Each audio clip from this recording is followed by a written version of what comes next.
State carriage വിഭാഗത്തിലെ ബസ്സുകളിൽ ഇനി വാട്സ്ആപ്പ് നമ്പറുകൾ പ്രദർശിപ്പിക്കണം. പ്രത്യേക സ്റ്റിക്കറിൽ വാഹന ഉടമയുടെയും എൻഫോഴ്സ്മെന്റ് RTOയുടെയും നമ്പർ രേഖപ്പെടുത്തിയിരിക്കണം.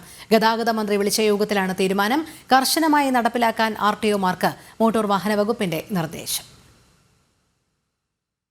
അലക്ഷ്യവും അപകടകരവുമായ ഡ്രൈവിംഗ് മൂലം സംസ്ഥാനത്ത് വാഹനാപകടങ്ങൾ വർദ്ധിച്ചു വരുന്ന സാഹചര്യത്തിലാണ് പുതിയ നിർദ്ദേശം. സ്റ്റേറ്റ് കാരേജ് വിഭാഗത്തിൽ ഉൾപ്പെടുന്ന എല്ലാ ബസ്സുകളിലും വാഹന ഉടമയുടെയും എൻഫോഴ്സ്മെന്റ് RTOമാരുടെയും വാട്സ്ആപ്പ് മൊബൈൽ നമ്പറുകൾ രേഖപ്പെടുത്തിയ സ്റ്റിക്കറുകൾ പതിപ്പിക്കണമെന്നാണ് നിർദ്ദേശത്തിൽ പറയുന്നത്. ഇത് RTOമാർ ഉറപ്പുവരുത്തണമെന്നും ജോയിന്റ് ട്രാൻസ്പോർട്ട് കമ്മീഷണർ പുറപ്പെടുവിച്ച ഉത്തരവിൽ പറയുന്നു. വാഹനത്തിന്റെ പിൻഭാഗത്തും ഉള്ളിൽ ഡ്രൈവറുടെ സീറ്റിന് പിന്നിലുമാണ് സ്റ്റിക്കറുകൾ പതിക്കേണ്ടത്. സ്റ്റിക്കറിന്റെ അളവുകൾ സംബന്ധിച്ചും ഉത്തരവിൽ വ്യക്തമാക്കുന്നുണ്ട്.